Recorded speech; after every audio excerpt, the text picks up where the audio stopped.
Sí, doctora. Sí, doctora. Ok. No, es que aquí está también. Porque lo tengo tan desordenado. Estoy buscando otra plática, pero no la encuentro.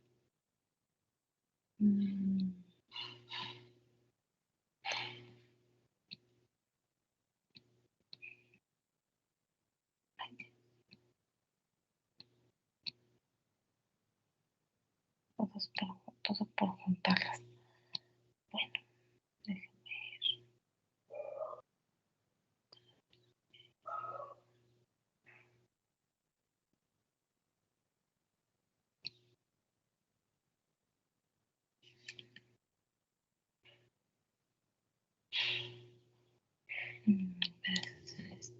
Bueno, empecemos aquí. Creo que de aquí van a salir las distintas. Bueno, pues ya saben ustedes que diabetes es una enfermedad crónica, metabólica, que se caracteriza por un deterioro progresivo de las células del páncreas y que dan como resultado hiperglucemia, y que a lo largo de la vida pues, puede presentar complicaciones. Entonces, hay una clasificación etiológica clásica de la diabetes y es básicamente que hay diabetes tipo 1, hay diabetes tipo 2 con un número arábigo. Es uno de los cambios que sucedieron en 1997. Fíjense, esta clasificación pues se publicó con números arábigos antes de 1997. ¿Ustedes de qué año nacieron? Como en los 2000, ¿no? Por ahí, a finales de 2000. ¿De qué año son de nacimiento ustedes, jóvenes? Creo que entre el De 98 y 2000. doctora. Desde el 99-2000. Ok, justamente en el cambio del siglo. Son del 99 al 2000. Entonces, desde que ustedes nacieron, pues ya teníamos esta clasificación en números arábigos. No es poco común, por ejemplo, que en las clínicas, de repente, o cuando el paciente es enviado por un médico de primer contacto o no, que haya estudiado antes del 97, que se refieran a la diabetes tipo 1, tipo 2, con números romanos. Antes se designaba así. Antes de 1997, el diagnóstico de diabetes se realizaba con un nivel de glucosa en ayuno mayor de 140, fíjense, jóvenes, y con una glucosa postprandial mayor de 200. Así se diagnosticaba diabetes antes de 1997. Del 97 en adelante se cambia la clasificación a números arábigos en lugar de romanos y la otra diferencia es que cambiaron los criterios de diagnóstico de diabetes. Lo recuerdo muy bien porque yo estaba haciendo medicina interna, iba yo como en segundo año más o menos de la especialidad, cuando pues llegó el endocrinólogo del hospital con la nueva publicación de los criterios diagnósticos de diabetes. Entonces, a partir del 97 cambiaron los criterios que ahorita vamos a revisar. Pero bueno, antes, ¿y por qué cambiaron los criterios? Bueno, porque se veía que cuando se diagnosticaba la diabetes, pues ya era muy tardío. Los pacientes ya tenían complicaciones y no era poco común que ya tuvieran hasta retinopatía, ¿no? O nefropatía o una gran neuropatía cuando los pacientes eran diagnosticados. Entonces se tenía que esperar hasta que tuvieran más de 140 para decir, sí tiene diabetes. Entonces a partir de ahí cambiaron los criterios a glucosa en ayuno de 125 y los demás criterios que ahorita vamos a revisar. Pero entonces, clásicamente la clasificación de diabetes era así: tener diabetes tipo 1, diabetes tipo 2, diabetes relacionada a otros tipos específicos de diabetes y la diabetes gestacional. Se dividía esa clasificación en 4 tipos de diabetes. Pero esta clasificación siempre es importante revisarla para después revisar la nueva, que a partir del año más o menos estamos en 2021, como 2020, se empezó a promover por la OMS. Ahorita vamos a revisar. Entonces, bueno, hablando de diabetes tipo 1, en forma muy general, es una diabetes que generalmente tiene una deficiencia absoluta de insulina, porque hay una destrucción de las células beta, y hay diabetes tipo 1A, que es mediada de forma autoinmune, o B, cuando es idiopática, cuando a pesar de que el paciente se comporta de esta manera, con una diabetes aguda, que requiere luego insulina, el paciente no se le pueden documentar anticuerpos. Entonces, por eso es que se llama también tipo A, autoinmune, cuando se documentan los anticuerpos, y tipo B, cuando es idiopática. Luego viene la diabetes tipo 2, que generalmente está muy relacionada con resistencia a la insulina y con una deficiencia o con una deficiencia relativa de la secreción de insulina, y además con resistencia, ¿no? Que es la diabetes que comúnmente veíamos más en el adulto, ahora ya la podemos ver de manera más temprana en adolescentes, pero también se puede ver en cualquier edad, ¿sí? Luego vienen, en el número 3, dice otros tipos específicos de diabetes.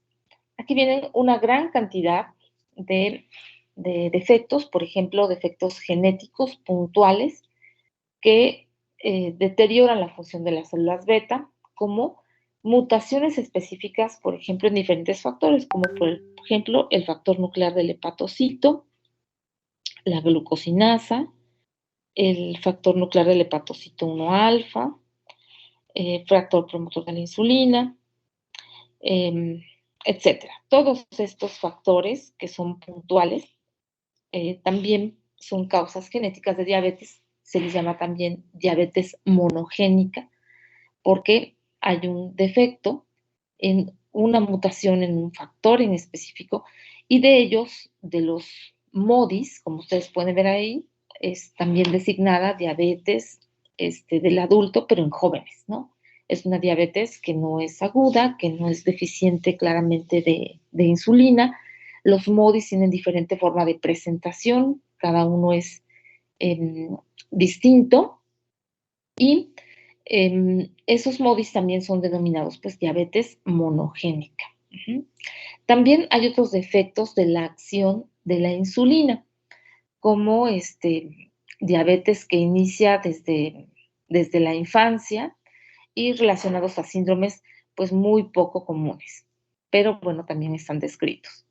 Luego tenemos las enfermedades del páncreas exócrino, como por ejemplo la pancreatitis, pancreatectomía, neoplasia, fibrosis quística, hemocromatosis, que también repercute en el páncreas y deteriora su función, pancreatectomía fibrocalculosa y mutaciones en carboxilester lipasa.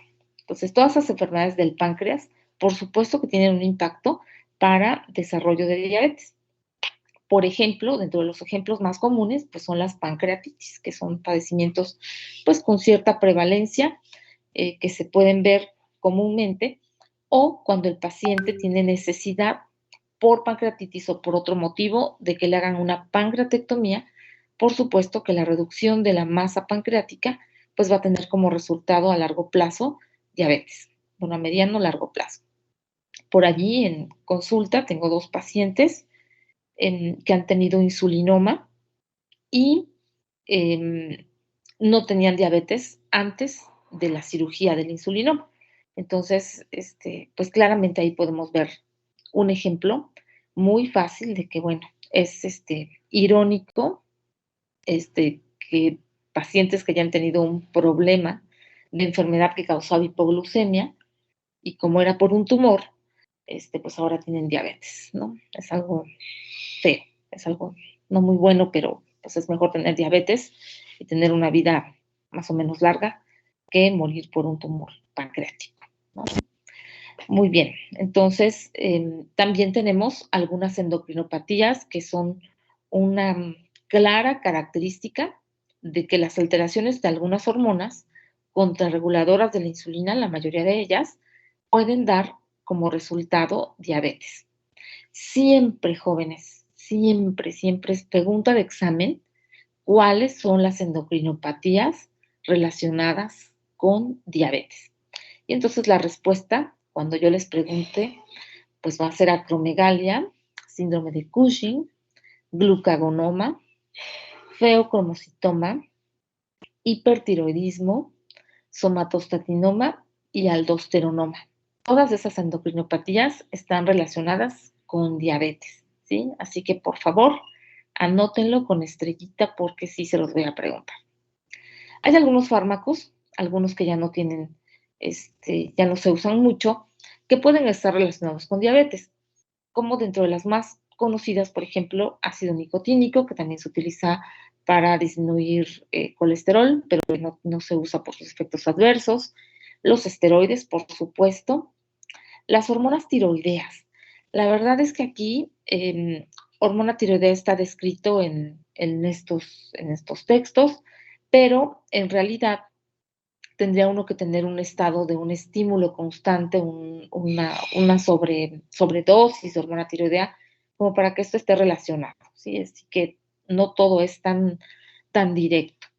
Y bueno, de los fármacos también conocidos muchos, pues agonistas beta-adrenérgicos, tiazidas, que acompañan a muchos antihipertensivos, ahora en dosis mucho más discretas que las que se utilizaban hace mucho tiempo. Ahora se utiliza, por ejemplo, hidroclorotiazida, 12.5 miligramos o 25 máximo cada 24 horas. Antes se utilizaban 100 miligramos de tiazidas en los 80s, por ejemplo, eran de los pocos fármacos antihipertensivos y entonces se utilizaban dosis más altas. Entonces, por eso es que estos fármacos están así como no todos por una dosis van a causar diabetes, ¿sí?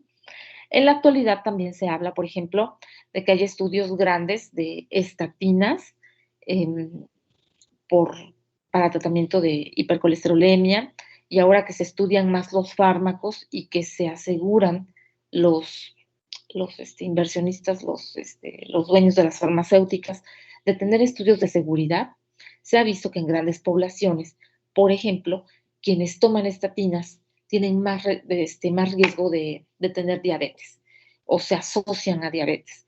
Entonces, no, y bueno, sobre eso hay una gran discusión, que si sí, que si no.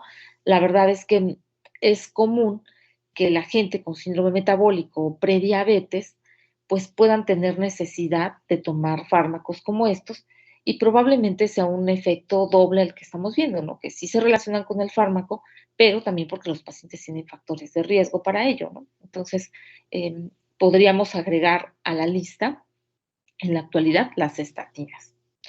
Bueno, luego vienen infecciones como rubiola congénita, citomegalovirus, Coxsackie, viremias que muchas veces pasan desapercibidas, ¿no? Pero en la infancia son muy importantes. Entonces se habla de que un disparador de la respuesta inmunológica puede ser el resultado de una viremia o tener como antecedente una viremia para después el desarrollo de diabetes. Por eso es que también dice aquí que se asocia a infecciones. Y bueno, formas poco común de diabetes mediada de forma autoinmune, como, si no recuerdo mal, es aquí el síndrome del hombre rígido. Yo no alcanzo a ver aquí, no puedo quitar esta cosita, pero sí, me parece que es el síndrome del hombre rígido, que son enfermedades muy poco comunes relacionadas autoinmunes con diabetes. Entonces, y bueno, nos haría falta aquí en el número 4, que no alcanzó a agregarse aquí en este cuadro, dice 1, diabetes tipo 1, 2, diabetes tipo 2, 3, otras formas específicas, y 4 sería la diabetes gestacional, la diabetes que ocurre por primera vez durante el embarazo. Y bueno, entonces esta es la clasificación etiológica clásica de la diabetes, que la mayoría de la gente está familiarizada con ella, ¿sí? En la actualidad, como les digo, puede haber ciertos cambios como los que sucedieron propuestos por la OMS a partir del año 2000. Fíjense, ahora vamos a esa información que acabamos de ver, vamos a contrastarla con esta. Dice diabetes tipo 1, breve descripción, dice. principalmente, dice, destrucción de células beta, principalmente mediada de forma autoinmune, en una deficiencia absoluta, pero que inicia más comúnmente en la infancia o en la adultez temprana, ¿sí? Dice cambios de la clasificación anterior, bueno, pues que se removieron las subclases de diabetes tipo 1, ¿sí? Aquí fueron más sencillos y dijeron, ya no vamos a poner autoinmune y ya no vamos a poner idiopática, ¿sí? En la clasificación nueva se remueven las subclases de diabetes tipo 1. ¿Por qué? Porque se ha visto, fíjense, también aprovecho para decirles que así como hay un registro para un registro mexicano de la hipercolesterolemia familiar, iniciativa de investigadores mexicanos, y como pudieron ver en el artículo, que espero que hayan visto, jóvenes, pues cada vez que detectemos un paciente así, por favor, cuando se dediquen a su práctica clínica, envíen sus pacientes que tengan sospecha de hipercolesterolemia familiar, porque pues se sigue haciendo el registro. Y ahora también existe el registro de diabetes tipo 1. Entonces, los médicos que atendemos pacientes con diabetes podemos también registrar a nuestros pacientes y entonces vamos a tener en algunos años, esperemos, pues estadísticas más claras, más convincentes de qué tan frecuente es la diabetes tipo 1. En nuestro país, por ejemplo, en el Seguro Social, es una de las instituciones en donde pues hay un gran protocolo para reportar este tipo de enfermedades. Y sí se ha visto que al paso de los años, que como que cada año aumenta la prevalencia de la diabetes tipo 1. Pero eso es en la población del IMSS nada más, pero el IMSS tiene una gran cantidad de población de atención.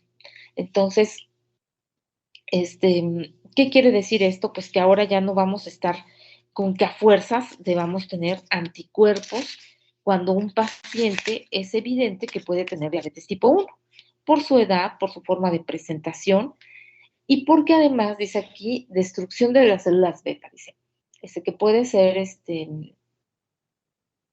que puede dar como resultado de la deficiencia absoluta de insulina.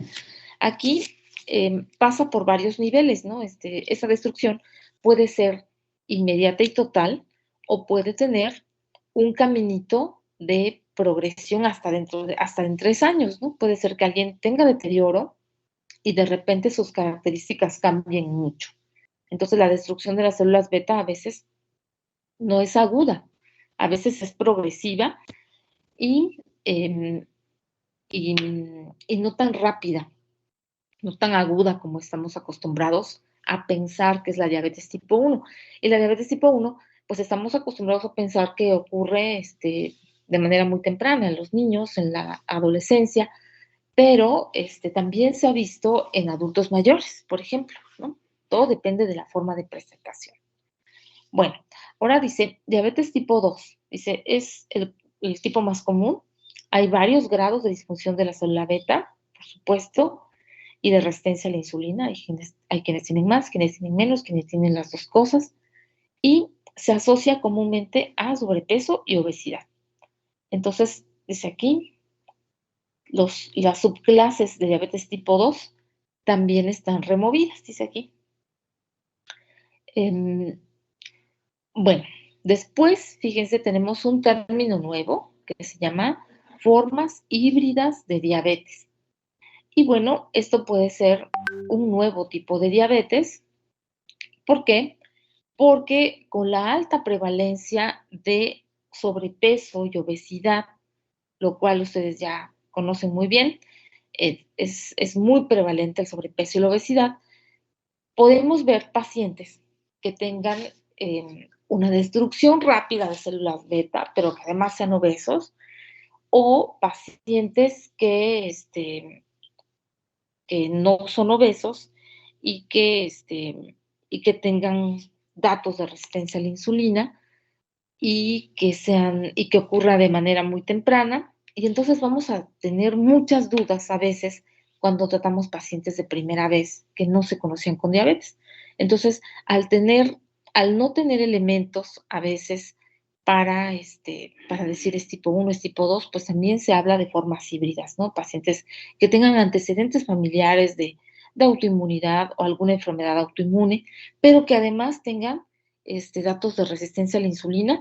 Vamos a hablar de formas híbridas de diabetes, ¿sí? Es válido y es actual este término de formas híbridas de diabetes, ¿sí? Luego dice aquí, dice compromiso lento y de diabetes en adultos mediado en forma autoinmune. Dice un similar involucro lento en la diabetes tipo 1 de adultos, pero más común con características de síndrome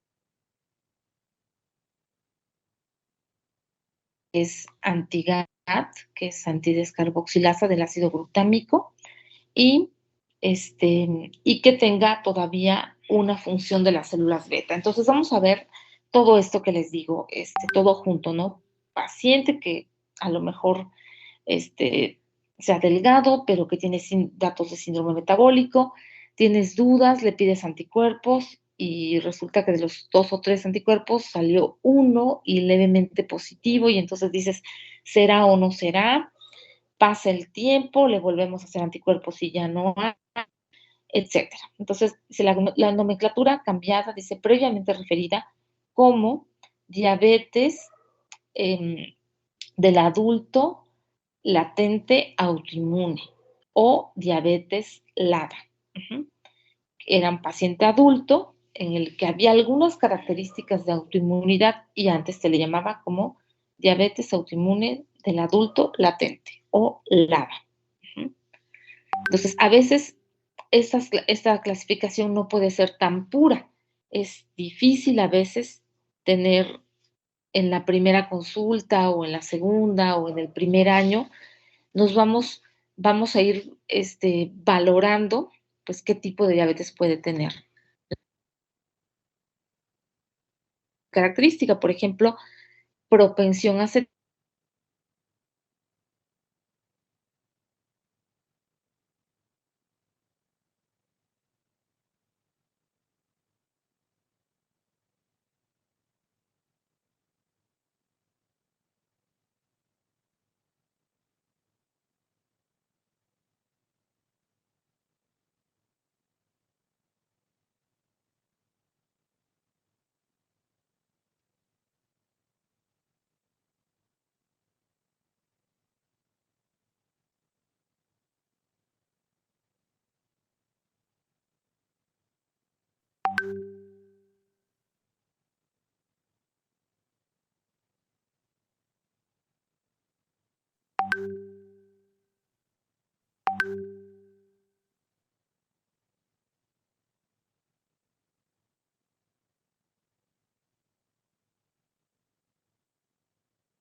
¿Ya estamos ahí? Sí, doctora, ya se escucha.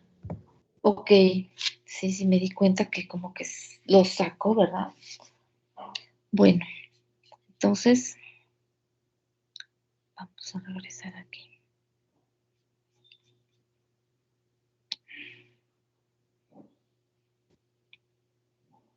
Bueno, entonces tenemos estas formas híbridas y a eso le llaman, pues que es un nuevo tipo de diabetes.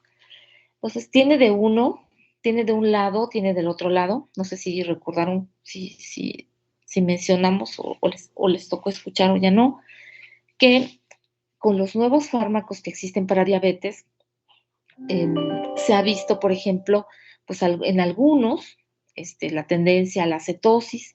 Ahora, por ejemplo, en la actualidad ya es parte del tratamiento de diabetes la cirugía bariátrica, en algunos casos, y la remisión de la enfermedad por algún tiempo. Y bueno, todo esto ha alterado las características clásicas que tenemos para clasificar la diabetes. Ahora ya no son tan absolutas para una clasificación, por ejemplo, el peso, ¿no? Ahora hay mucho más que peso que evaluar. Entonces, ahora que tratamos a los pacientes, probablemente a lo largo de los meses, vamos viendo qué tintes tiene la diabetes para poderla clasificar realmente o no, ¿sí? sobre todo por la tendencia a la cetosis. Ustedes saben, por ejemplo, que, bueno, en las complicaciones de diabetes que se conocen mucho, como la cetoacidosis o el estado hiperosmolar, antes se asociaban como que la cetoacidosis era de la diabetes tipo 1 y estado hiperosmolar de la diabetes tipo 2. En la actualidad, pues con las técnicas, con las gasometrías, con los fármacos que se utilizan, como el conocimiento ha llegado un poquito más allá, ahora podemos ver que hay muchos estados mixtos, ¿no? Que nadie por tener diabetes tipo 1 no va a tener derecho a tener un coma hiperosmolar, ¿no? Pero es más visto en la diabetes tipo 2. Entonces, todo esto da tintes como para que uno, médico, haga un análisis, una reflexión y decir, de este paciente se me hace que no, es un diabético tipo 2 clásico. Parece MODI, ¿no? No tenemos la forma de evaluar la genética de los pacientes, pero, pero a veces decimos, sospechamos, este paciente parece que es MODI, este paciente parece tipo 1, etcétera, ¿sí? Pero no siempre pues vamos a encontrar formas híbridas de diabetes, cuando tiene de los dos lados, ¿sí? Luego dice otros tipos específicos, y aquí vienen las diabetes monogénicas y los defectos monogénicos de la acción de la insulina. Estos mismos defectos específicos pues prevalecen, ¿no? Muy bien.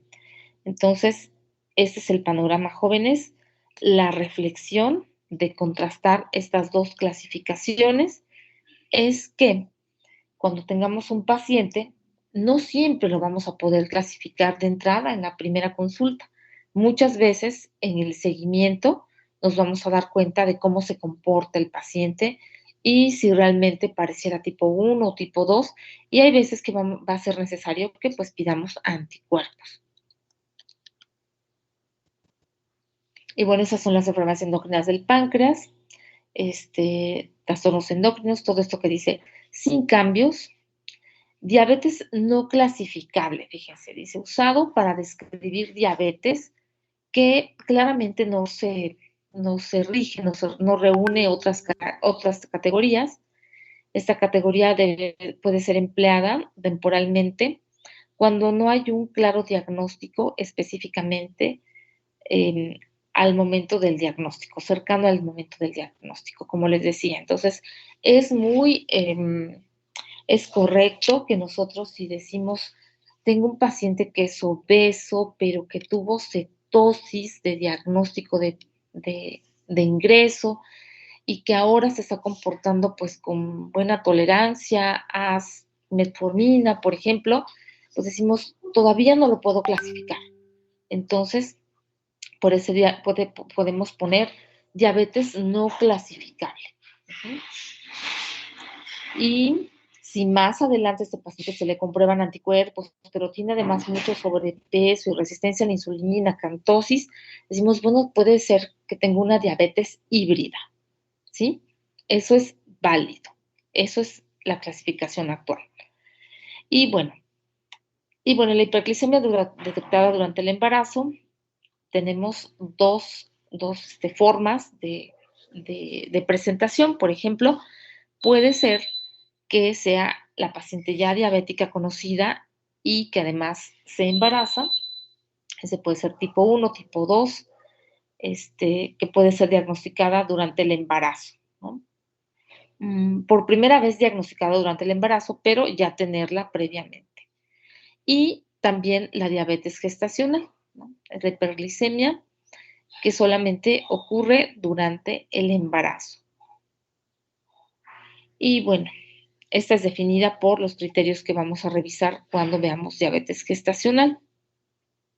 O bueno, aquí los criterios de diabetes.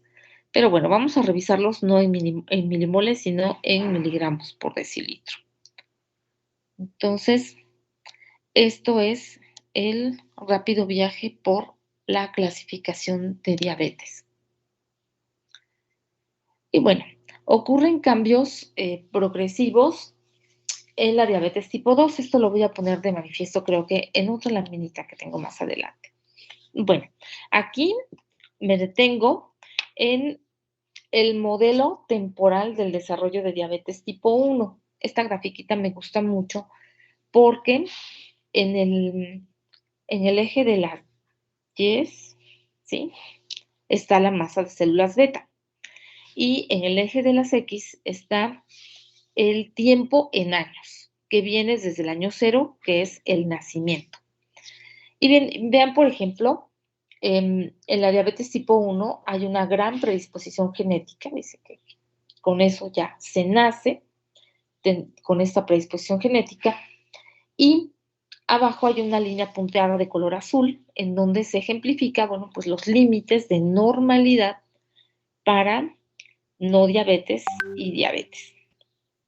Y eso depende pues de la masa de las células beta del páncreas. Se supone que si tenemos un 100% de células beta del páncreas, pues no tenemos diabetes.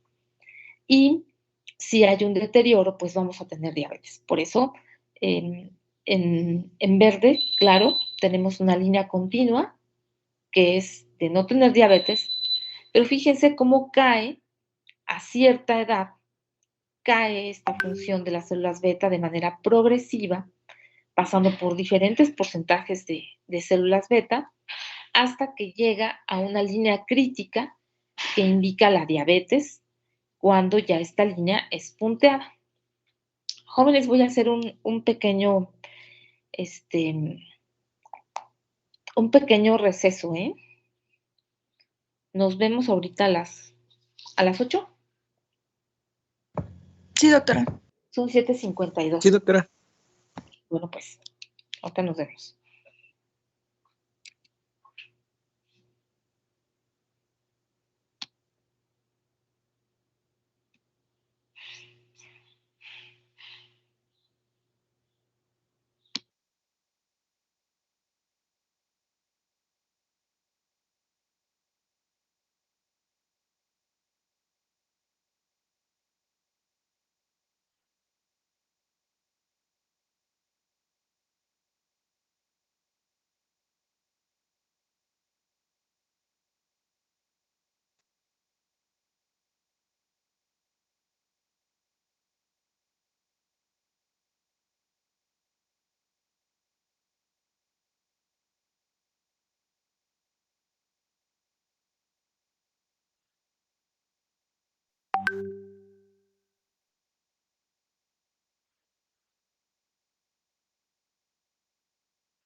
¿Estamos aquí, jóvenes?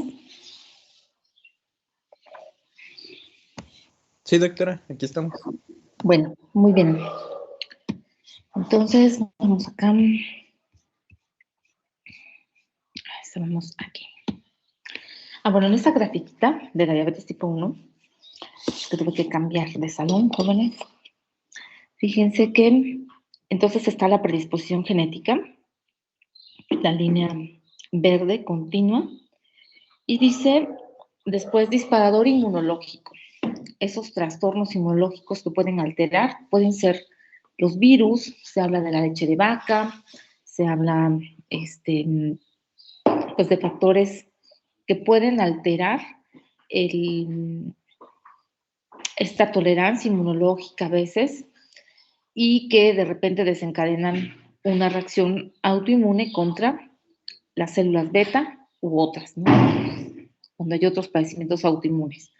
Entonces, este disparador inmunológico hace que haya un deterioro de las células del páncreas en su masa, en su cantidad, y va destruyéndose hasta que esto se hace crítico y entonces se manifiesta la diabetes tipo 1. Entonces, por eso dice aquí, anormalidades inmunológicas, compromiso progresivo de la liberación de insulina, y entonces llega un momento crítico en el que ya la cantidad de células beta está prácticamente nula, y entonces vienen las manifestaciones clínicas de la diabetes. Pero si ustedes pueden ver, pues estas características de diabetes pueden verse desde que hay un 90, 80, 70, 60% de diabetes hasta que el deterioro es casi total, ¿no? Entonces, por eso podemos ver diferentes caras de la enfermedad y en diferentes momentos, ¿no? Entonces, por ejemplo, podemos ver hoy a alguien con ciertas características de diabetes que nos haga pensar en que es diabetes tipo 2, pero con un deterioro rápido de la función de las células beta y por características que vayan acompañándose después u otras enfermedades autoinmunes, pues a lo mejor podemos ver estas formas híbridas de diabetes, ¿no? Que tienen tanto sobrepeso, obesidad, una diabetes pues más o menos controlada durante un tiempo con metformina y tarde que temprano un deterioro rápido, ¿no? Entonces, esto es el desarrollo de la diabetes tipo 1. Y ya con relación a la biosíntesis hormonal, vamos a hablar del gen de la insulina, que está en el brazo corto del cromosoma 11, se sintetiza en el retículo endoplásmico rugoso de la célula beta y tiene una molécula inicial que es la proinsulina, 86 aminoácidos, la insulina de 51 y el péptido C de 31. Y bueno, este cromosoma 11, fíjense, tiene predisposición también a otros padecimientos como diabetes, disataxia telangiectasia, enfermedad de Best, múltiples displasias endocrinas y síndrome de Omenn. Entonces, esta información genética que traemos, pues nos puede llevar también a otros padecimientos. Y bueno, hablando del péptido C, pues es el péptido de 31 aminoácidos, no es depurado por el hígado y es secretado por el riñón. Su vida media es 3 o 4 veces mayor a la de la insulina. Su medición en plasma refleja en forma indirecta la secreción endógena de insulina. Ayuda a evaluar la reserva pancreática de insulina. Entonces, en pacientes que tenemos sospecha de diabetes tipo 1, o como curiosidad para los pacientes con pancreatectomía, el medir el péptido C nos dice en forma indirecta cómo está la situación de células beta de nuestro paciente. Entonces, les voy a platicar, por ejemplo, voy a tratar de buscarlo, voy a anotar ahorita, el péptido C de mis pacientes, los que tienen pancreatectomía. Uno de ellos tiene poco tiempo la pancreatectomía, como 1 año, y él tiene niveles de y él tiene una diabetes que se comporta perfectamente bien. El señor se cuida muy bien y su glucosa está prácticamente normal, hemoglobina glicosilada normal. Pero al medir el péptido C, la verdad el péptido C está prácticamente en el límite más bajo, ¿no?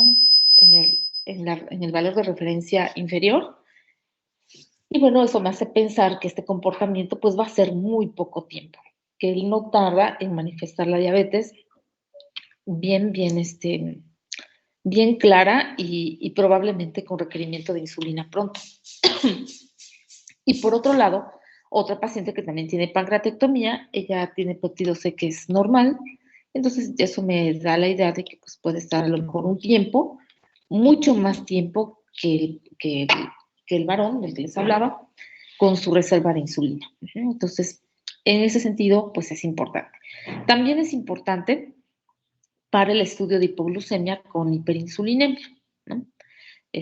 Para el estudio de la insulina, de los insulinomas o diversos trastornos, que bueno, hay hipoglucemia también por otros motivos, por factores parecidos a la insulina que, por ejemplo, pueden ocurrir en algunos tumores, por ejemplo. Hay tumores que producen algo que se llama IGF-2, que es un factor insulinoide también, pero tipo 2, y que lo secretan los tumores, por ejemplo. Entonces, no sé si es importante el péptido C para el estudio de estos trastornos.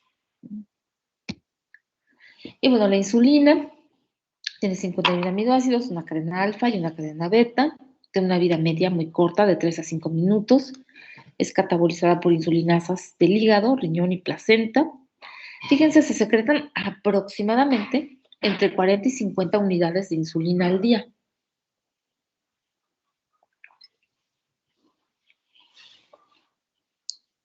Eso no quiere decir, eso pensaría uno, que pues cuando un paciente requiere insulina, requiere esas cantidades, ¿no? De unidades de insulina. Pero no es así. En la práctica hay pacientes que requieren menos, que requieren más, ya vamos a verlo. Y esto es nada más una referencia. Bueno, su concentración en suero promedio es de 10 miliunidades por mililitro y rara vez se eleva por arriba de 100. Su presencia es necesaria para que otros factores regulatorios pues, sean efectivos. Hay una secreción bifásica de insulina, es muy importante tener este conocimiento porque vamos a ver cómo trabajan las insulinas, las diferentes clases de insulinas. Entonces, hay una primera fase de secreción de insulina o de liberación, también llamada fase temprana. Ocurre en los primeros 10 minutos después de una carga intravenosa o en la hora posterior a una carga oral. Y tiene un pico de acción, esta secreción rápida de insulina, de 15 a 30 minutos. Entonces, cuando tenemos que iniciar un tratamiento con insulina rápida, de acción rápida, tratamos de imitar esta primera fase de liberación o fase temprana de insulina. ¿Sí? Y bueno, hay una segunda fase o fase tardía. Si el estímulo sobre el páncreas persiste, las concentraciones de insulina se elevan nuevamente. ¿Sí? Entonces, esta secreción bifásica de insulina se va perdiendo cuando el paciente tiene diabetes, ¿no? Es menos eficaz esa primera secreción de insulina y entonces ya vamos a ver que el paciente empieza a tener hiperglucemia postprandial, ¿sí? Tanto en la primera fase como en la segunda. Se habla de que una de las primeras en alterarse en la diabetes es la primera fase, la fase temprana. Bien. Bueno, con respecto del receptor de insulina, es una glucoproteína de membrana de 2 subunidades.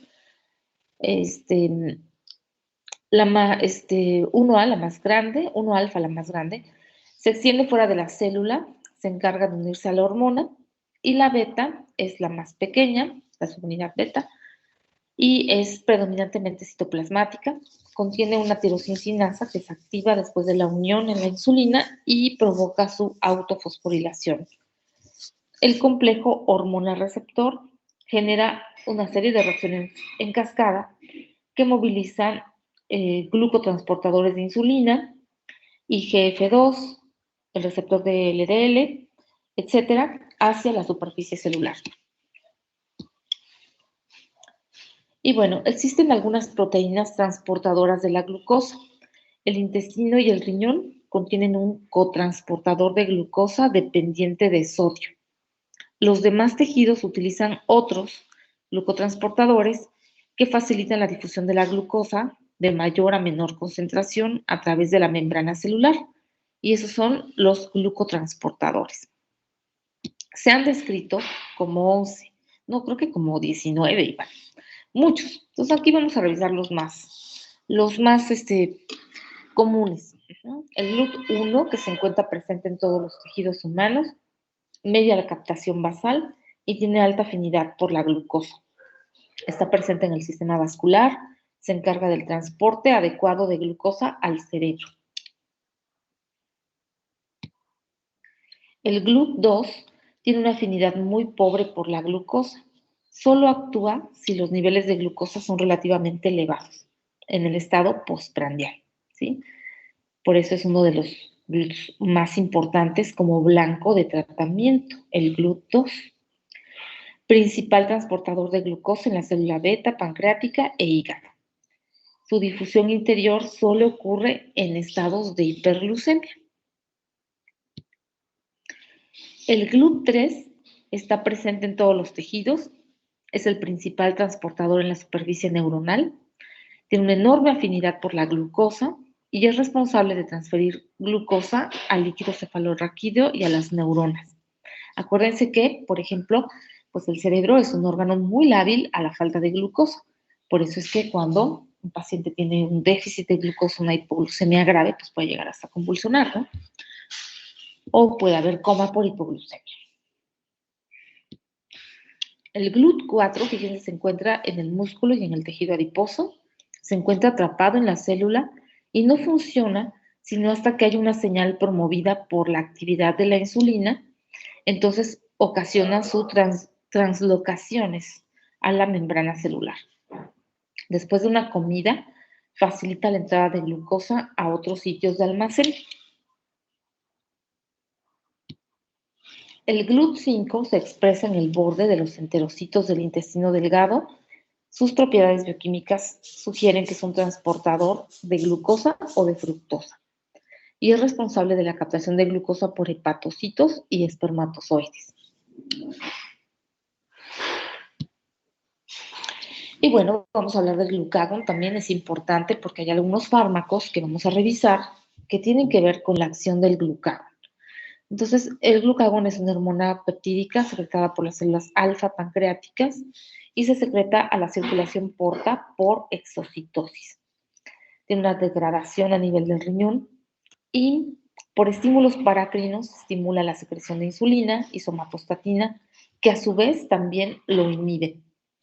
Entonces, el glucagón, aquí se los pongo como fármaco.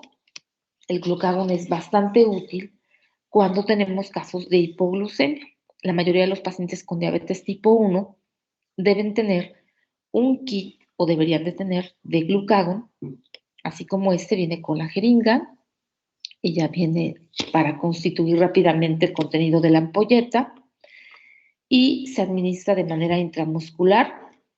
La administración del glucagón puede causar náusea y vómito, por lo tanto, pues hay que saberlo utilizar y, por supuesto, solo actúa si hay reserva pancreática, si hay reserva hepática de glucógeno, ¿no? Es decir, si alguien está muy desnutrido, si alguien tiene insuficiencia hepática, pues el glucagón no va a causar el efecto que sería de hiperglucemia, ¿no? Pero entonces, el paciente con diabetes tipo 1, que puede tener hipoglucemias graves por su tratamiento con insulina, debe tener siempre el glucagón. Más o menos se encuentra en las farmacias especializadas y lo deben de saber usar en un caso de emergencia, ¿sí? Entonces, es útil el glucagón, existe como tratamiento. En la actualidad, fíjense que hace unos 2 años en un congreso presentaron un glucagón intranasal y que ahora ya está aprobado por la FDA. En Estados Unidos ya se comercializa. Y entonces es un spraycito que el paciente se pone y pues ya no tienes que constituir la ampolleta y bueno, es bastante cómodo, bastante fácil de usar. En México, hasta donde yo sé, todavía no está el glucagón intranasal. Ahora que vayamos al congreso, vamos a ver si ya está. pero bueno, es útil como medida terapéutica para la hipoglucemia.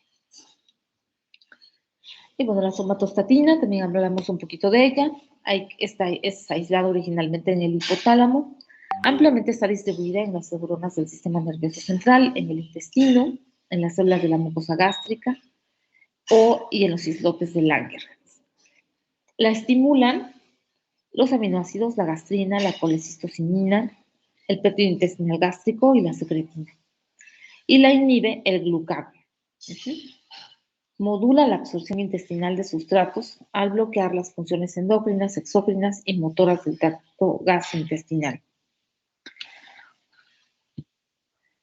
Bueno, y vamos a hablar ahora también de unas hormonas que en los últimos años pues, son muy socorridas, conocidas,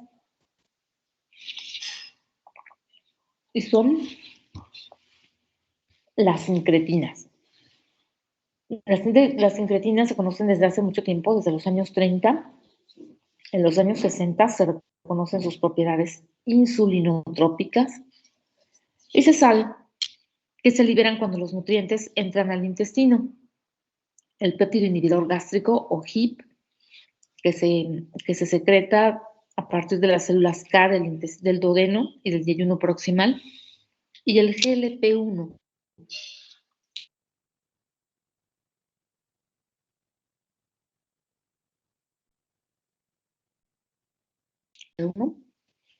Se secreta, que se secreta en las células en las células L, del ileón y del. A esta pertenecen a la familia de péptidos del glucagón. Entonces, estas incretinas, estas dos,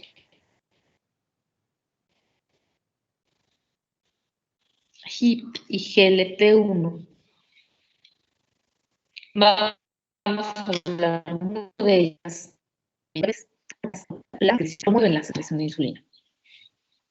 Entonces, en esta parte de la historia de las incretinas, existen unos fármacos que actúan sobre esta enzima que se llama DPP4, dipeptidil peptidasa 4. Entonces, esta enzima tiene importancia porque las incretinas se unen a sus receptores específicos de incretinas y son rápidamente metabolizadas por esta enzima. Desaparecen de la circulación de volada porque esta enzima es muy efectiva y muy rápida. Esa distribución y funciones de ella se encuentran en útero, en riñón, en hígado, próstata, piel, capilares endoteliales y fluidos corporales. Las incretinas estimulan la secreción de insulina y también la proliferación de células beta, dependiente de glucosa, y de somatostatina por las células delta.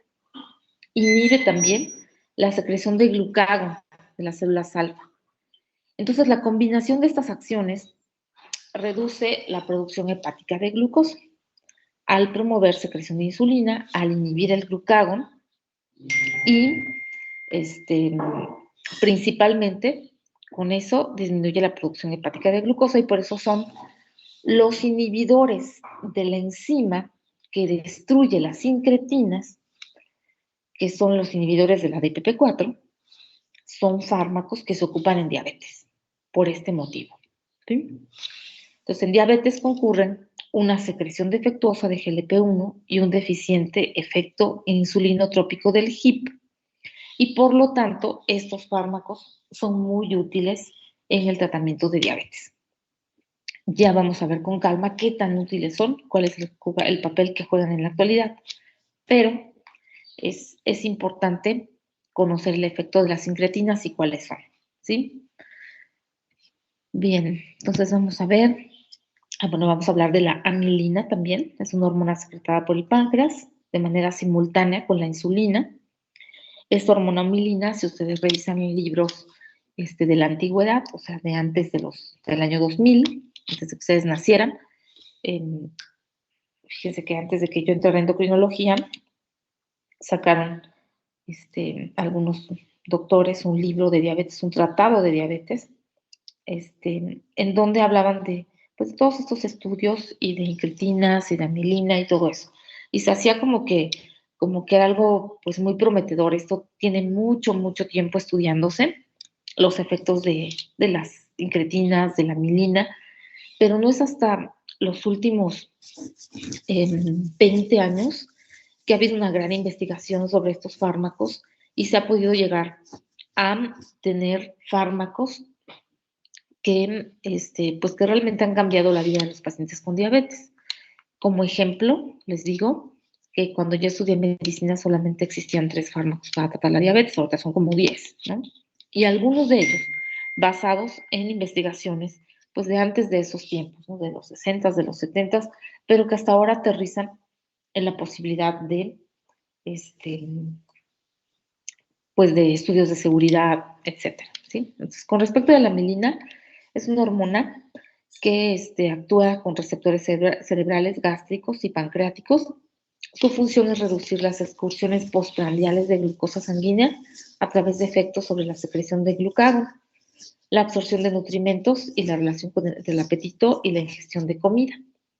Entonces, la mielina también tiene efectos un poquito parecidos a los de las incretinas y por eso existe la mielina como fármaco en tratamiento de diabetes. En México no lo tenemos, pero en Estados Unidos sí. Y bueno, al menos lo deben de saber. Y bueno, estos son los efectos endocrinos de la insulina en hígado y en músculo. Prácticamente en hígado son anabólicos, promueve gluconeogénesis, síntesis de colesterol, triglicéridos y VLDL, aumenta síntesis proteica, tiene efectos también anticatabólicos, como que inhibe la glucogenólisis, la cetogénesis y la gluconeogénesis. Por eso es que todo paciente que está desnutrido necesita insulina. Todo paciente en descontrol crónico de diabetes va a estar desnutrido y va a necesitar insulina. Todo paciente que va a tener una cirugía mayor sobre todo, pues necesita insulina por esos efectos que tiene. Por eso en el embarazo, pues es de lo más seguro un tratamiento con insulina. Por eso en lesiones, por ejemplo, de pie diabético así enormes, también el tratamiento más seguro es la insulina y el mejor porque tiene un efecto anabólico, ayuda con, pues no exactamente la cicatrización, pero promueve todos estos factores de crecimiento. El músculo promueve síntesis proteica, aumenta el transporte de aminoácidos y la síntesis de proteínas ribosomales, promueve síntesis de glucógeno sintetasa, inhibe la actividad de glucógeno fosforilasa, ¿sí? Entonces, por eso es que la insulina es muy útil. Y a nivel de tejido adiposo, promueve el almacén de triglicéridos, eso sí, induce lipoproteína lipasa, por eso los pacientes que tienen dislipidemia por triglicéridos altos, es un plus el tratamiento con la insulina para disminuir sus triglicéridos porque induce la lipoproteína lipasa. Aumenta el transporte de glucosa en los adipocitos, la disponibilidad de alfa-glicerol fosfato y la síntesis de triglicéridos. Inhibe la lipólisis intracelular. Y bueno, en esta grafiquita, bueno, viene hasta acá, pensé que estaba antes. Tenemos, por ejemplo, el efecto incretina. Fíjense, en la gráfica del lado izquierdo está un individuo normal que tiene a quien se le administra glucosa oral en el gris, que está manifestado en el gris, y en el rosa dice infusión IV de insulina. Perdón, infusión de glucosa IV. Las dos son infusiones de glucosa. Entonces, el efecto incretina es que cuando es oral, cuando el paciente come algo, las incretinas promueven un aumento en la secreción de insulina. Por eso se ve en el gris un aumento muy grande, ¿sí? Un pico muy grande que se señala en la flecha. Y el efecto incretina reducido se ve de manifiesto en la gente que tiene diabetes tipo 2. Ese pico alto de secreción de insulina ya no existe porque se va deteriorando con el tiempo en la diabetes tipo 2. ¿Sí? Pues muy bien, jóvenes. Creo que podemos dejar esto hasta aquí por fisiología. Ahora me voy a pasar a diagnóstico.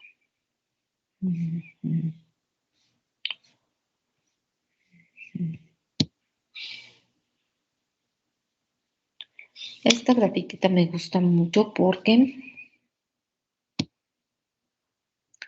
habla de los criterios de diabetes y de prediabetes. Fíjense, glucosa en ayuno, en verde está, digamos, lo normal, una glucosa normal. Debo decirles que 70-99 está ejemplificado aquí como normal. Sin embargo, se sabe que es normal que un individuo pueda tener 64, 67, 60. Realmente no es un valor bajo, realmente muy poca gente tiene un valor normal y por eso bueno, espero mañana también voy a anotar esto, voy a traer unas referencias de hemoglobina glucosilada en gente normal para que vean ustedes que esta normalidad pues no es única, ¿sí? Entonces, glucosa en ayuno normal dice 70-99. En amarillo está identificada, digamos, la prediabetes. 100-125 sería un nivel de glucosa intermedio, ni normal, ni de diabetes. Y cuando es 126 o más, está en rojo y eso indicaría diabetes, ¿sí?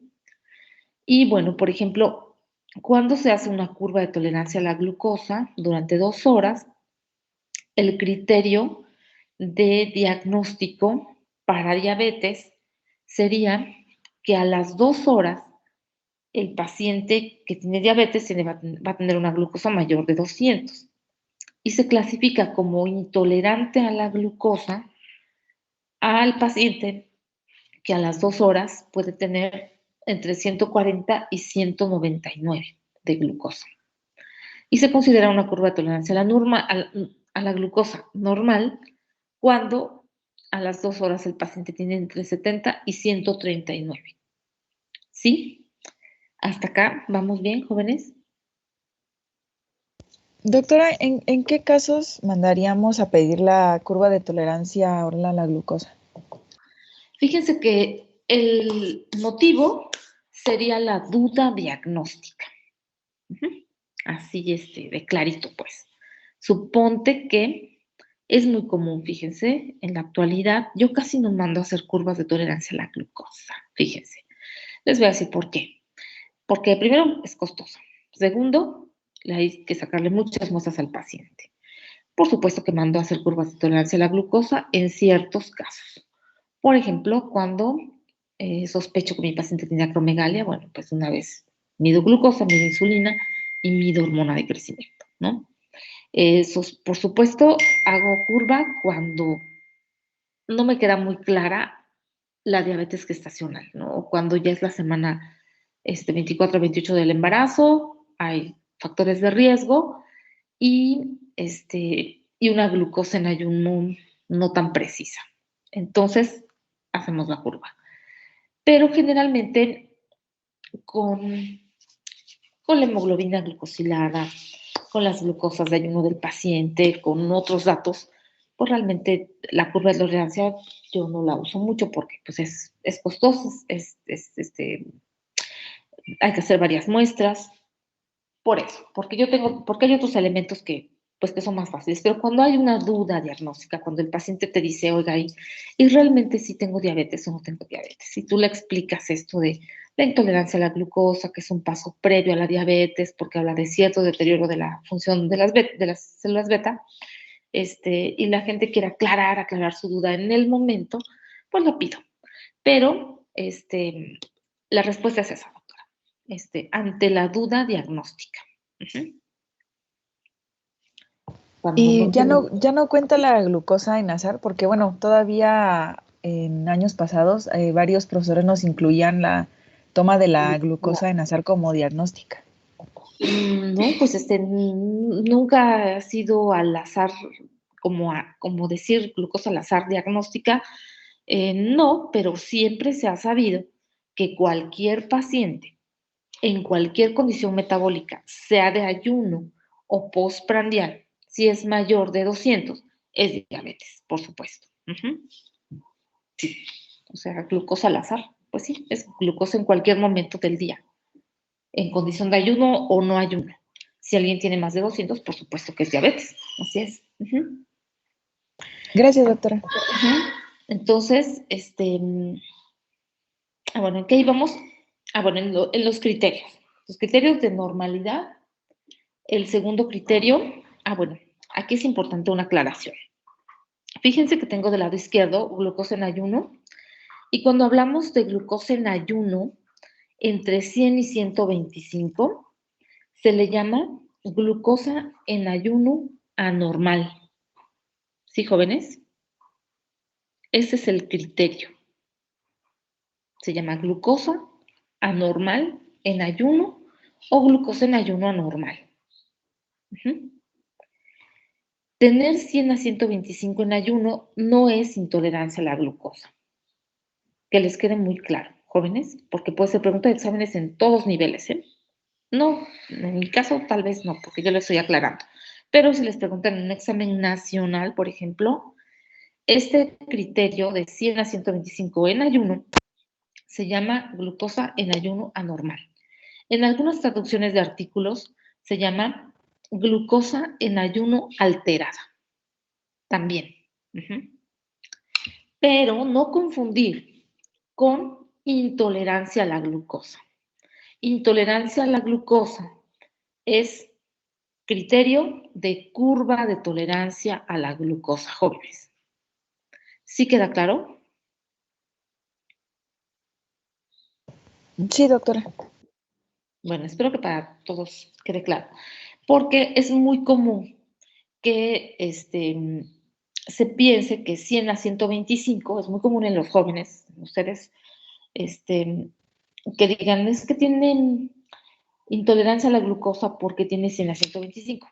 No, eso se llama glucosa anormal en ayuno, porque intolerancia a la glucosa es un criterio de curva de tolerancia a la glucosa, ¿sí? Es muy probable que un paciente que tenga una glucosa en ayuno alterada tenga intolerancia a la glucosa, sí, es muy probable, pero el criterio de intolerancia es un criterio de curva. Por eso es muy importante no confundir. Y la curva, pues requiere que sea con 75 gramos y todo lo que ustedes ya saben. Y bueno, en la actualidad, con el nivel de hemoglobina glucosilada, que si es mayor de 6.5, tenemos confirmado el diagnóstico, y como es una sola muestra que se puede hacer con la glucosa, pues es para mí mucho más fácil decirla si tiene diabetes o no tiene diabetes, ¿no? Por eso es que yo casi no llego a la curva de tolerancia a la glucosa. Pero habrá casos en donde el paciente, por ejemplo, venga con glucosas anormales en ayuno, a veces alternando con valores normales de ayuno, y entonces tener una hemoglobina glucosilada de algún laboratorio no tan conocido, no tan preciso, que tenga 6.4 de hemoglobina glucosilada, bueno, y tiene sus dudas, tú lo estás viendo en consulta y tiene glucosa postprandial de 180, dices, bueno, ok, si tiene, a mí no me queda mucha duda de que ya tiene un deterioro de sus células beta, pero si queremos ponerle con claridad el diagnóstico, pues entonces tal vez sí podamos hacer una curva de tolerancia a la glucosa, ¿no? Por eso es ante la duda diagnóstica, se hace la curva de tolerancia a la glucosa. Es a criterio del médico, si me doy a entender mejor. ¿Sí, jóvenes?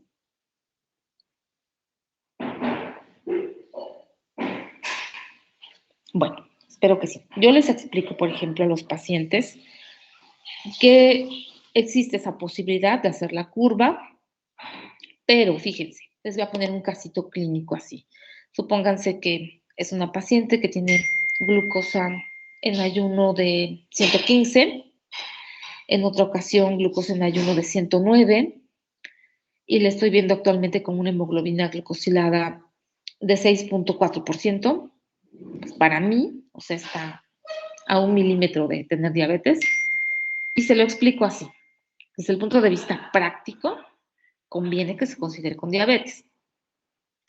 Si tiene diabetes o no tiene diabetes, el tratamiento va a ser el mismo. Tratar prediabetes es como tratar una diabetes muy temprana. Y básicamente es una cuestión de criterio. A veces desde el punto de vista práctico vienen los pacientes de ya haber gastado en su hemoglobina glucosilada y como para decirles, mire, pues la curva que nos va a aportar, pues un diagnóstico, claro. Pero desde el punto de vista práctico, pues está a 1 milímetro de la diabetes, pues ya considérese diabética y cuídese para siempre, ¿no?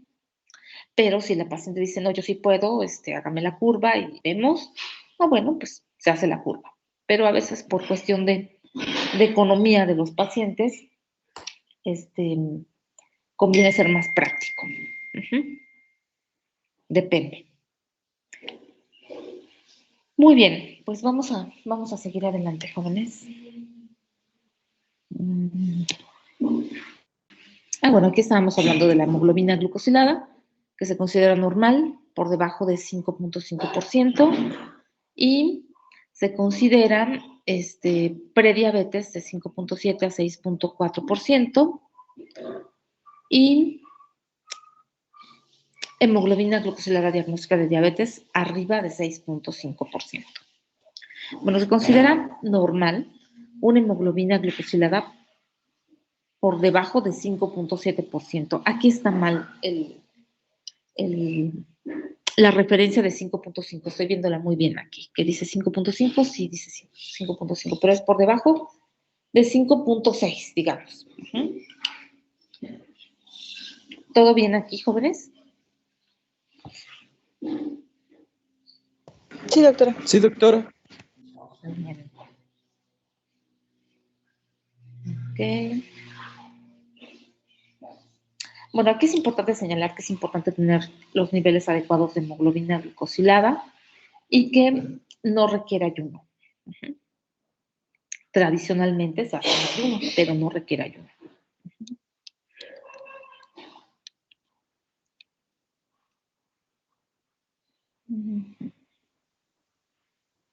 Las pruebas dice para prediabetes como glucosa anormal en ayuno, glucosa postprandial a las 2 horas o hemoglobina glucosilada son apropiadas para el diagnóstico.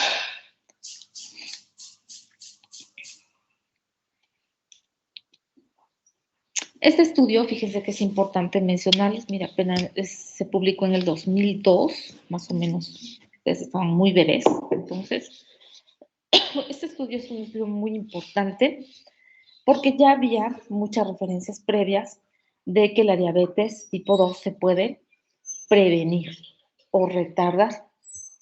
Ya había referencias de estudios chinos, de estudios finlandeses, de diferentes poblaciones que decían que con cambios en el estilo de vida la diabetes se podía prevenir, la diabetes tipo 2.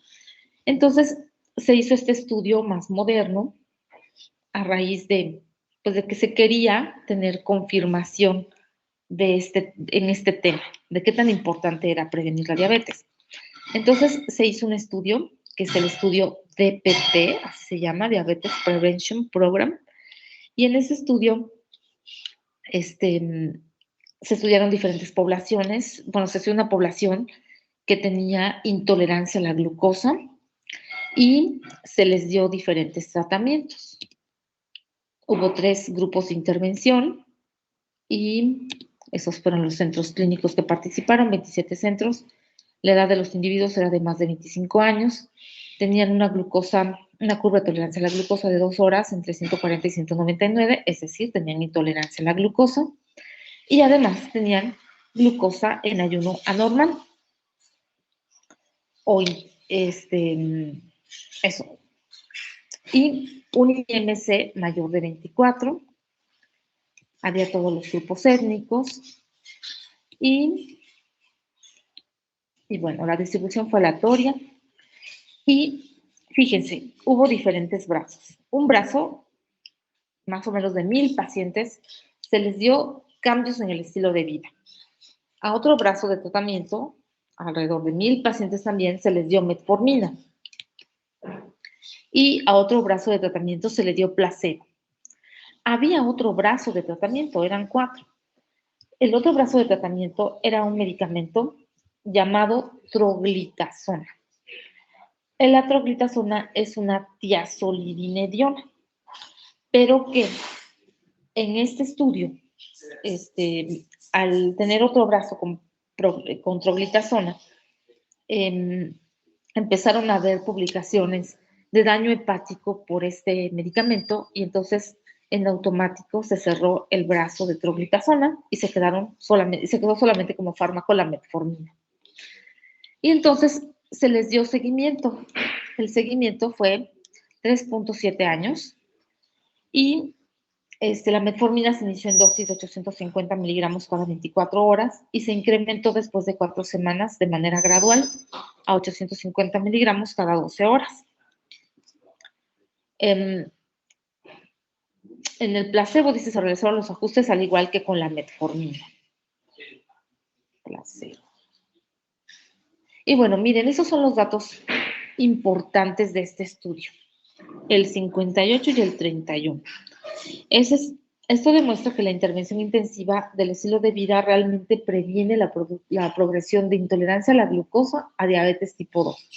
Este estudio, por lo claro de sus resultados, por lo claro que resultaba que las intervenciones en el estilo de vida disminuían hasta en 58% la incidencia de diabetes contra 31% de la metformina, contra 11% de placebo, pues por estos claros resultados, el estudio terminó a los 3.7 años.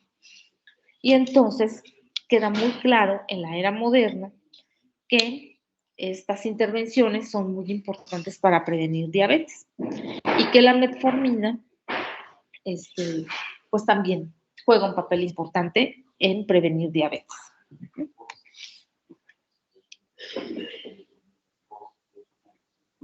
Entonces, esos son los números que les decía. Eso es básicamente lo mismo.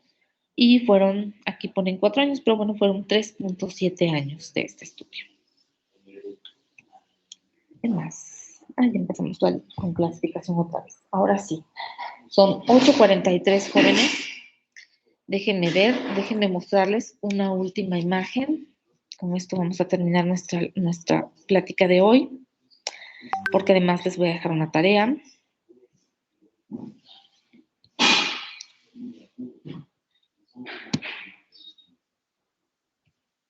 Bueno, creo que de esto podemos hablar la próxima vez, pero vamos a centrarnos aquí.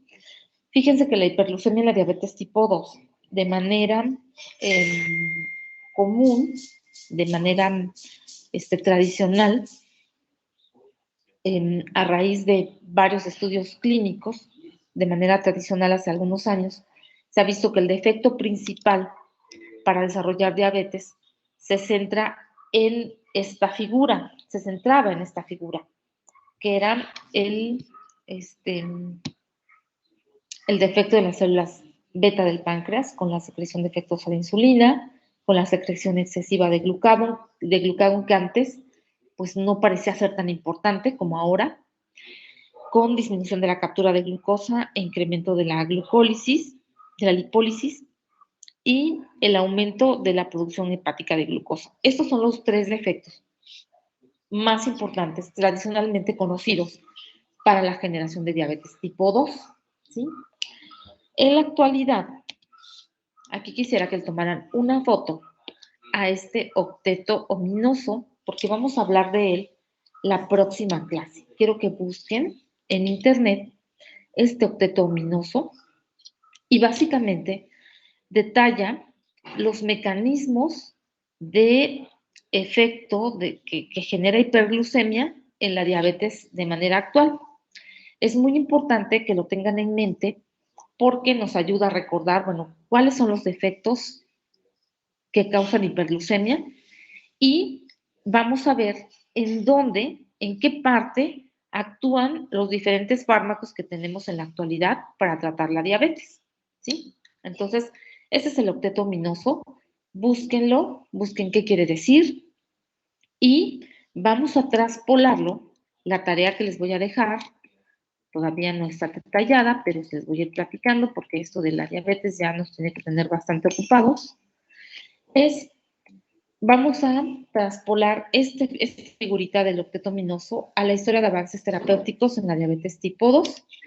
Y como ustedes pueden ver en esta línea del tiempo, en los años 20, pues hubo el descubrimiento de la insulina, que por cierto, se conmemoran este año, los 100 años de la diabetes. Y después en los 60 las sulfonilureas, en los 90 la metformina, y de allí para adelante todo el desarrollo de fármacos que tenemos en la actualidad. Entonces vamos a ir revisando uno a uno estos fármacos y les voy a asignar, para que vayan leyendo ya, un fármaco a cada uno de ustedes. Tradicionalmente lo hacemos así. Y vamos a ir colocando cuáles son las acciones de esos fármacos sobre el octeto ominoso, ¿sí? Entonces voy a dejar para José Juan y Catalina. ¿Está José Juan? ¿Llegó José Juan? Bueno, no vino. Presente, doctora. Ok. Te pongo R de retrato. Bueno, José Juan y Catalina, les voy a encargar que ustedes revisen sulfonilureas. Estos son los fármacos que van a revisar ustedes. Van a revisar mecanismo de acción, van a revisar de primera, segunda y tercera generación, van a revisar efectos adversos, acciones, dosis, y van a revisar dónde actúan en el octeto ominoso. Y otra cosa importante, cuánto disminuyen la hemoglobina glucosilada. ¿Sí? Todo esto que acabo de decir para los sulfonilureas aplica para todos los fármacos que van a revisar. Entonces, esos sulfonilureas, Jesús Alfredo y Daniel Antonio les va a tocar las biguanidas. Y bueno, de la única biguanida que hablaremos será metformina, pero van a investigar biguanidas, el grupo terapéutico. Luego, Vicente Aldair y Daniel de Alba van a revisar inhibidores de alfa-glucosidasas. Sí, doctora. Ahora, Irán, Yair y Mariana van a revisar tiazolidinedionas. Sí, doctora. También se les llama glitazonas a las tiazolidinedionas. Fíjense, estos fármacos más o menos iniciaron sus investigaciones alrededor de los años 97, 98, por ahí. Y en uno de los exámenes importantes de mi vida me preguntaron, pues, ¿qué eran las tiazolidinedionas? Y bueno, ya sabía que eran fármacos para diabetes. Esa era la pregunta, pero pues bueno, ahora van a preguntar otras cosas de las tiazolidinedionas y van a ver que son muy interesantes estos fármacos. Luego, tenemos a Frida y a Donaldo, les van a tocar las meglitinidas.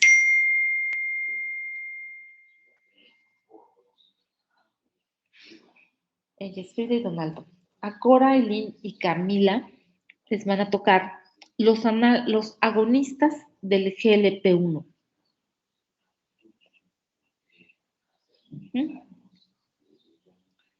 A Daniel López y Carla les tocarían, inhibidores de la DPP4 y pramlintide.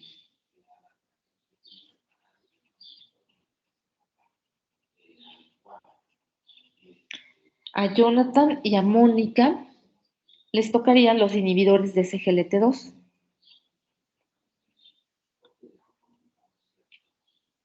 Alberto Valentín y Oscar Jaret les tocarían insulina NPH,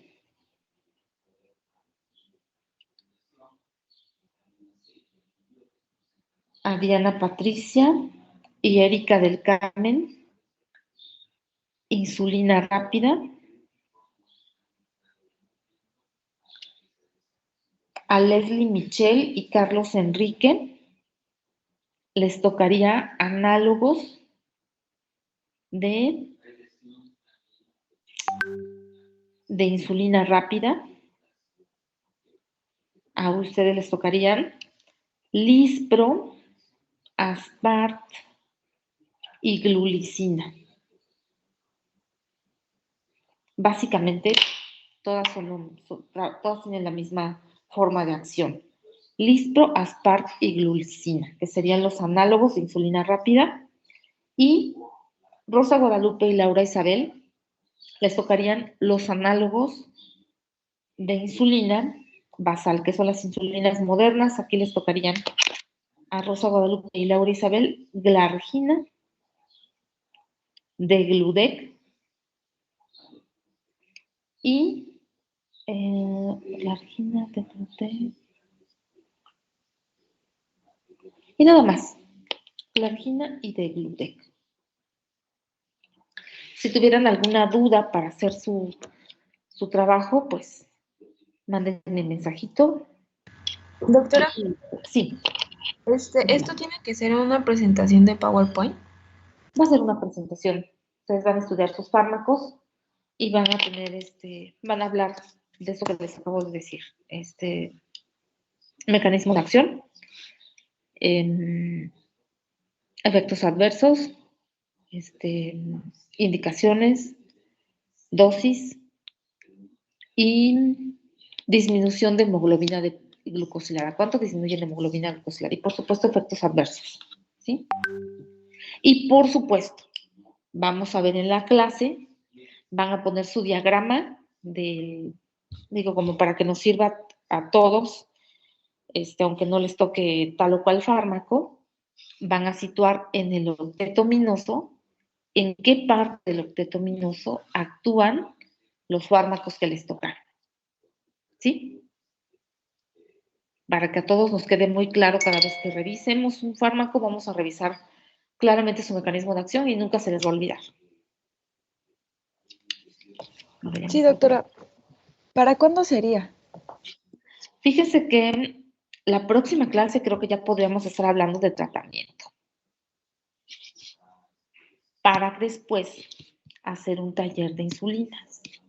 Déjeme desconectarme de aquí.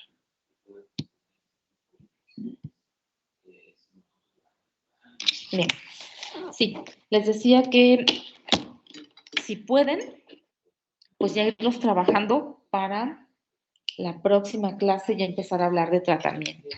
Ya vimos criterios de diagnóstico, vimos pues vimos criterios de diagnóstico, ahora lo que sigue es tratamiento. A lo mejor yo les doy algo de alimentación en diabetes, pero sí, la próxima semana creo que podríamos empezar con sus presentaciones y en ese orden serían. ¿De acuerdo? Sí, doctora. Bueno, después del tratamiento de diabetes, tenemos casos clínicos. Entonces, necesitamos ver todo el tratamiento para entonces ver casos clínicos y nuestro taller de diabetes. Bueno, pues entonces eso vamos a hacer para la próxima semana. Y me avisas, Daniel, si pudieran darme a las 4 de la tarde del viernes, aquí es mañana, sí, mañana es viernes, para sus calificaciones de la tercera evaluación. Ok, ¿Sí? doctora. Me avisas si se puede o no se puede. Si tienes alguna alternativa, pues también me avisas. Y si no, bueno, también podría ser más tarde, pero está un poquito más difícil más tarde. Pero avísame. Bueno, sí. Pues que estén bien. Nos vemos, jóvenes. El próximo, ¿qué? Miércoles a las 8. Hasta luego. Doctora, yo Hasta luego, doctora. esta tarde. Sí. Sí, buenas tardes. ¿Qué pasó? ¿Alguien me habló? Sí, yo entré un poco después de que pasó lista. ¿Eres Cora, Aileen? Soy López Bautista, Camila Nicole. Camila, ok. Ya te puse asistencia. Gracias, doctora. Ok. ¿Llegó Cora, Aileen? Diana Patricia, Laura Isabel. Creo que no, Sí, ¿verdad? doctora, presente. ¿Quién eres? Velasco González. Velasco, ok. Y Diana Patricia, Cora, ¿ya no?